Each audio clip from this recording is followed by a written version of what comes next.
July 22, 1944, Poland.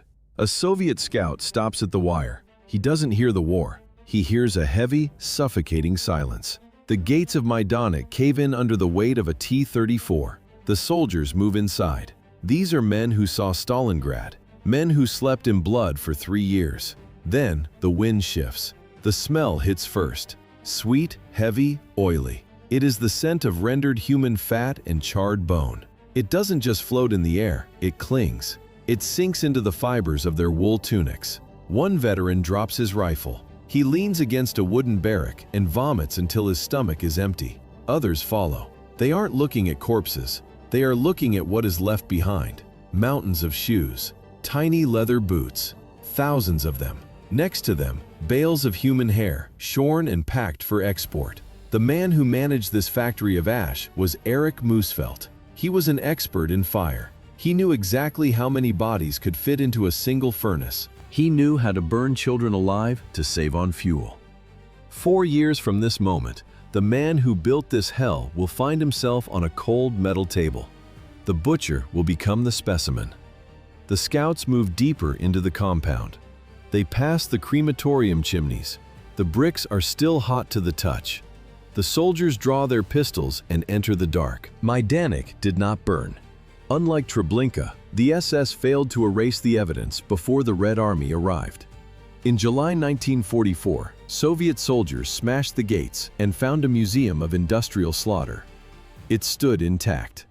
The commanders summoned the world to see. International journalists and Allied observers stood before the fences. What did they find inside? Gas chambers disguised as sanitary zones. The investigation moved to the bathhouse. Reporters entered the room. They looked up and saw fake shower heads bolted to the concrete. No water pipes. No drains. Only airtight doors and blue stains of Zyklon B on the walls. The air still carried the scent of chemicals and decay.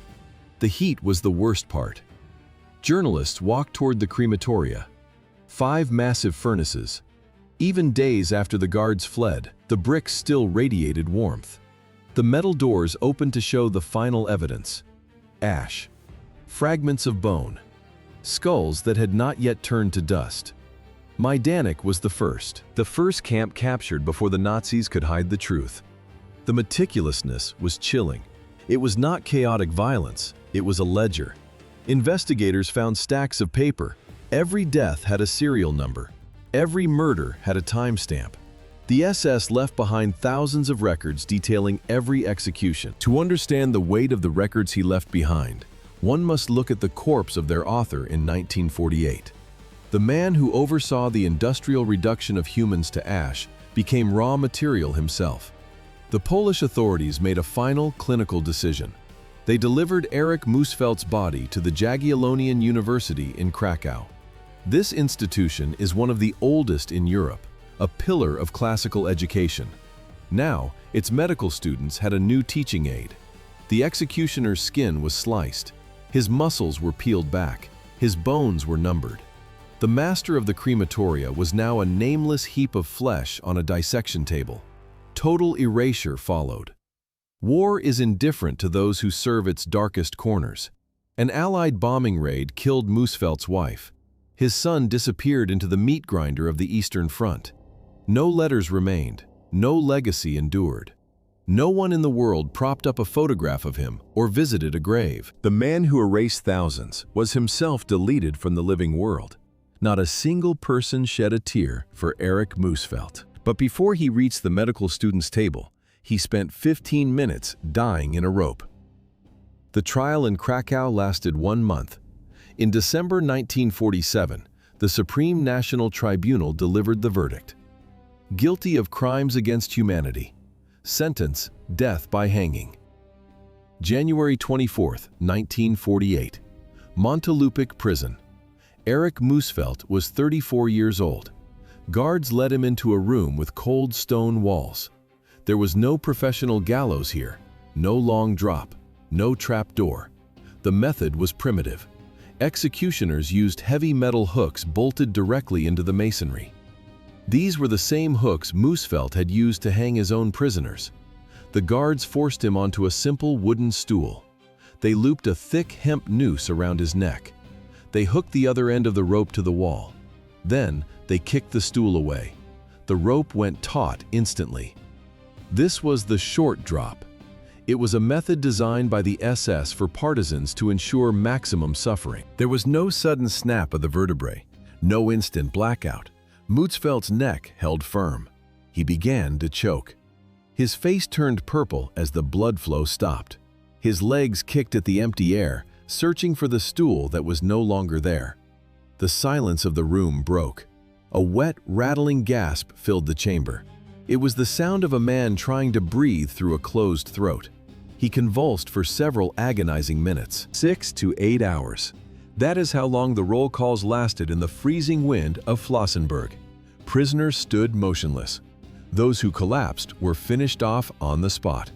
Erich Muhsfeldt watched, ensuring the discipline of the dying.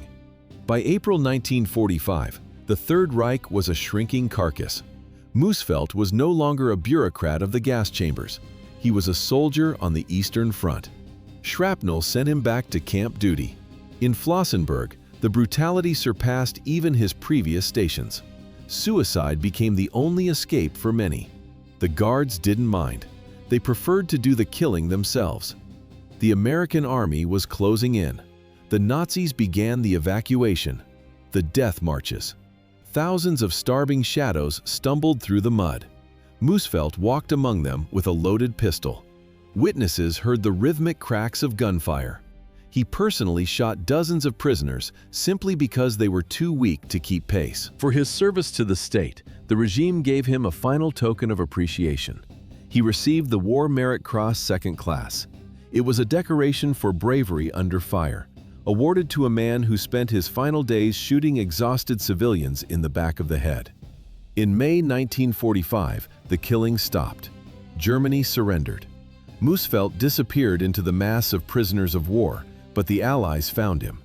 In January 1947, a United States military court in Dachau sentenced him to life for the horrors of Flossenburg. It was not enough. Poland knew his true history and officially demanded his extradition. Poland refused to let him fade into a quiet post-war life. The extradition demand was absolute. They wanted the man who turned Flossenburg into a frozen graveyard. 6 to 8 hours. That is how long the roll calls lasted in the sub-zero wind. Muhsfeldt watched from the warmth of his office.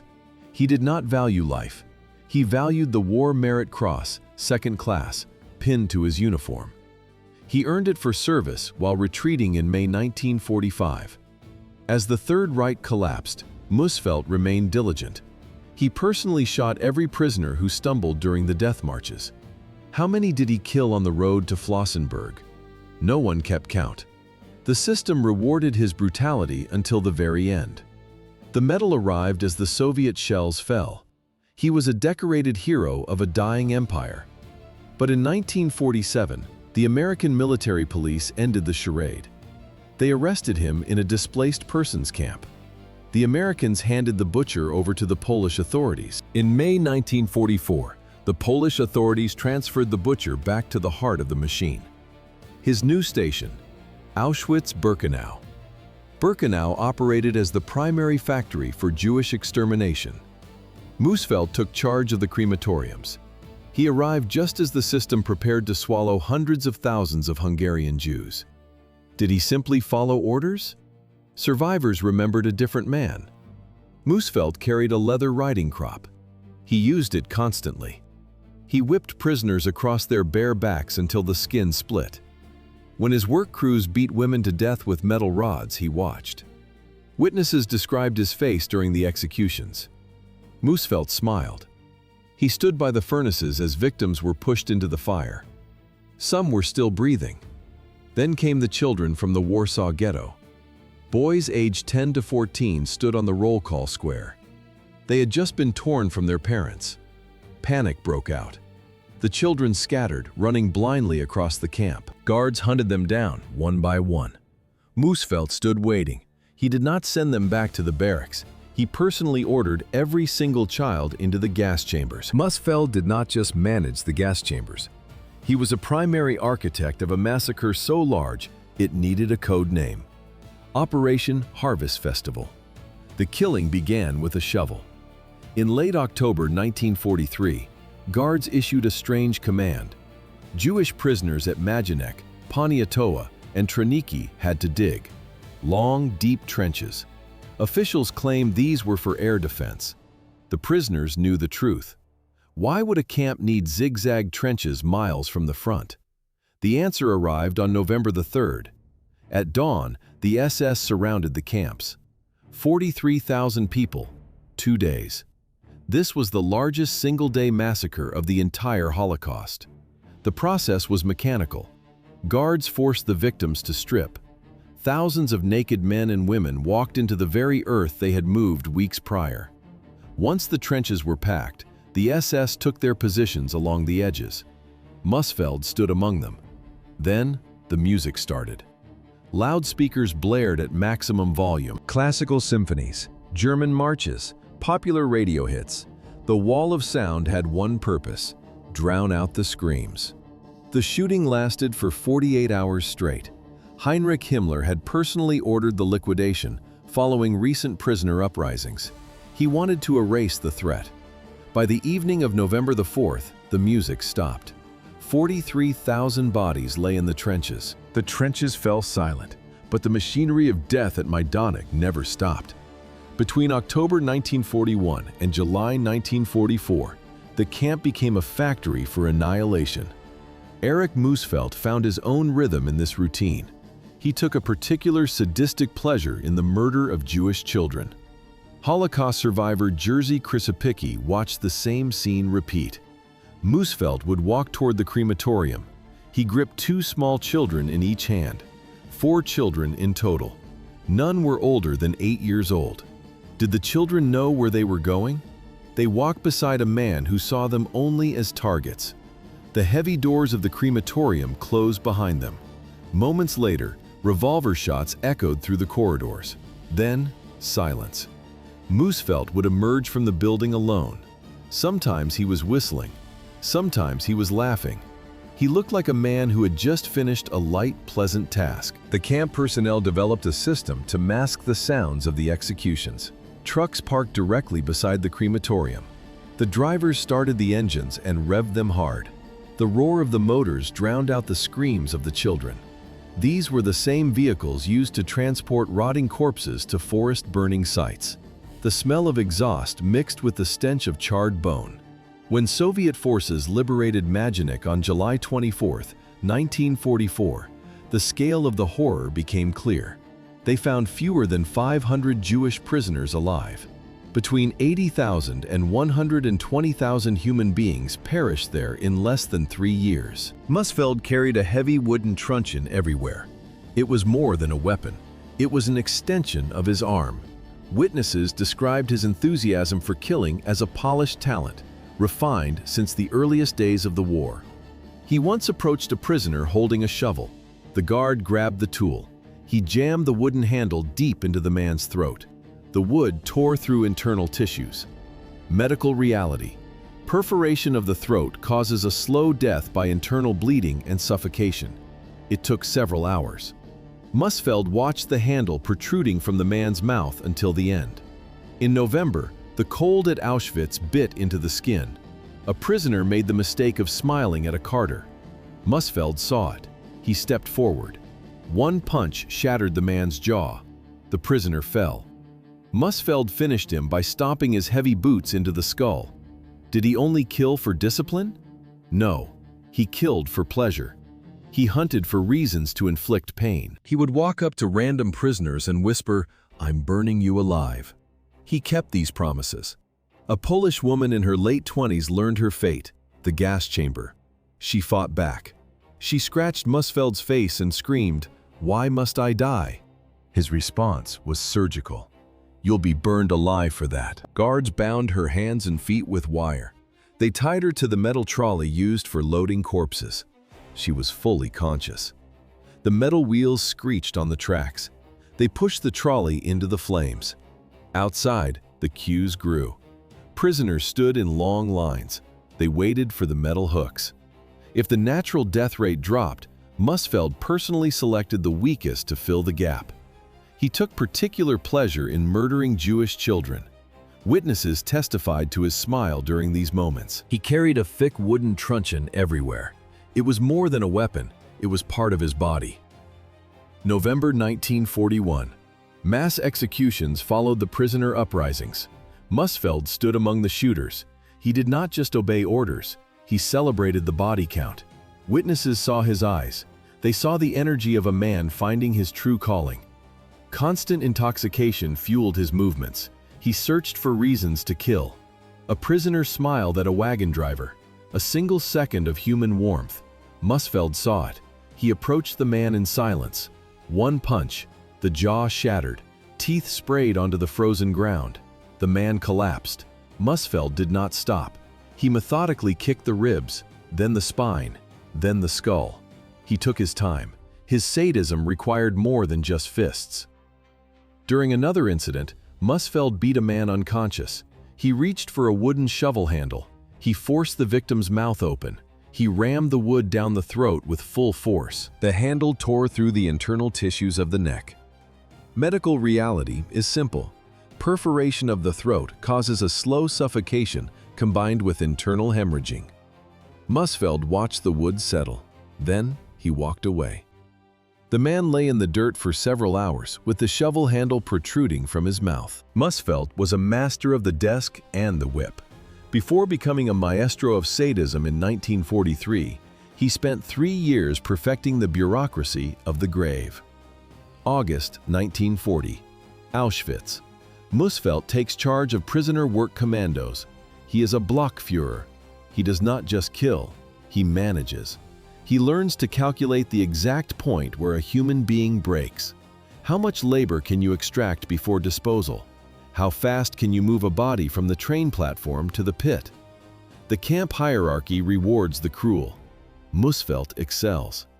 In Majdanek, he applied exactly what he had learned in Auschwitz a year earlier. November 1941. He takes command of the crematorium operations. The training ground is behind him. The real work begins. The mechanics of the harvest were simple. 2 shower rooms, sealed doors, high-capacity ventilation. The SS promised the prisoners water. They led dozens of naked men and women inside. The air in those rooms often carried a faint, bitter scent of almonds. It was the smell of Zyklon B. The process followed a strict rhythm. Doors locked. SS personnel climbed to the roof. They dropped pellets through the ceiling vents. Inside, the screaming lasted 15 to 20 minutes. Then, the ventilation fans cleared the air for the next shift. By October 1942, the experiment became a system. Majdanek operated 3 gas chambers simultaneously. It was a factory of diverse methods. If the gas failed, they used ropes. If the ropes were slow, they used bullets. If they wanted to save ammunition, they used hunger and typhus. Muhsfeldt oversaw the end of tens of thousands. They wore the uniform, but they were not soldiers. Their enemies carried no weapons. In January 1940, Erich Muhsfeldt traded his baker's apron for the black collar of the SS Totenkopfverband, the Death's Head units. While the Wehrmacht pushed deep into Poland, Muhsfeldt entered a different kind of war. One fought behind barbed wire. The division was the elite of terror. By the start of the war, it numbered nearly 20,000 men. Their training didn't focus on ballistics or tactics. It focused on the mechanics of dehumanization. How did a provincial baker become a professional killer? The blueprint for his transformation existed long before he arrived. Theodor Eich, the first commandant of Dachau, drafted the manual for this University of Violence back in 1934. He demanded a specific curriculum: absolute discipline, maximum cruelty. Eich's instructions were clear. A prisoner is not a human, but an enemy of the state. Muhsfeldt studied the lessons of his masters. He learned that his role was not to guard, but to facilitate the systematic destruction of every person behind the fence. Who was this beast before the war? A baker with 8 classes of education. Strip away the black uniform with the skull from 1940, and a provincial commoner remains. Erich Muhsfeldt was born on February 18, 1913, in Newbrook. His hands were not always stained with the soot of crematoriums. Once, they were covered in white flour. He finished 8 grades of school. At 17, he completed an apprenticeship as a baker. He married. He fathered a son. He seemed destined for a life of quiet, bread-smelling obscurity. Then came January 30, 1933. Adolf Hitler seized power. Normalcy died. Muhsfeldt did not hesitate. He joined the SA that same year. By 1937, he moved to the SS. By 1939, he was a full member of the Nazi Party. The baker from Newbrook had traded his oven for the machinery of genocide. On September 1, 1939, German tanks rolled across the Polish border.